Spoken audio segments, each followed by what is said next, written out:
भंडाऱ्यामध्ये आयुध निर्माण करणाऱ्या कारखान्यामध्ये भीषण स्फोट झालेला आहे। भंडाऱ्याच्या जवाहरनगरमध्ये आयुध निर्माण करणाऱ्या कारखान्यामध्ये हा स्फोट झालाय। ज्या इमारतीमध्ये हा ब्लास्ट झाला तेव्हा त्या ठिकाणी 14 कामगार कार्यरत असल्याची माहिती आहे। कारखान्याच्या आरके ब्रांच सेक्शनमध्ये हा स्फोट झालाय असंही कळतंय।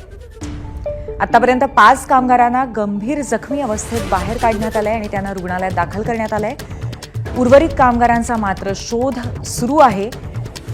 या संपूर्ण अपघातामध्ये जीवितहानीची खूप मोठी शक्यता वर्तवण्यात येते।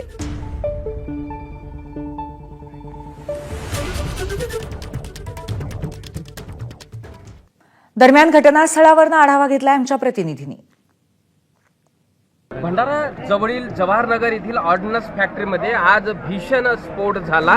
या स्फोटामध्ये अनेकांचा मृत्यू झाल्याचं बोलल्या जात आहे। ऑर्डिनन्स फॅक्टरीकडनं अधिकृत अद्याप आकडे जाहीर झालेले नाही काय जीवितहानी असावी नेमकं। मात्र हा जो स्फोट झाला तिथे LTP प्लांटमध्ये झाला आणि त्याची भीषणता एवढी होती की सुमारे 7 ते 8 किलोमीटर परिसरामध्ये याचा ब्लास्टचे धक्के लोकांना जाणवले आणि जे बिल्डिंगमध्ये इथे 5 ते 10 कामगार काम करत होते आणि ती बिल्डिंग पूर्णपणे कोलॅप्स झाल्याची माहिती समोर येत आहे। आणि बघू शकतो आपण ऑर्डिनन्स फॅक्टरीच्या परिसरामधील या दवाखान्यामध्ये आहोत। इथे मोठ्या प्रमाणामध्ये इंजर्ड आणि इथे कामगारांना इथे आणले जात आहे। इथे मोठ्या प्रमाणात नागरिक असोत इथे संतप्त कुटुंबियांचा इथे आक्रोश इथे बघायला मिळत आहे। एकंदरीतच मोठ्या प्रमाणामध्ये आज ही दाहकता इथे जाणवल्यानंतर आता ऑर्डिनन्स फॅक्टरी प्रशासनही खडबडून जागे झालेला आहे आणि एकंदरीतच आतमधलं जे चित्र किती भयावह असेल याची साधी कल्पनाही करता येत नाही। मात्र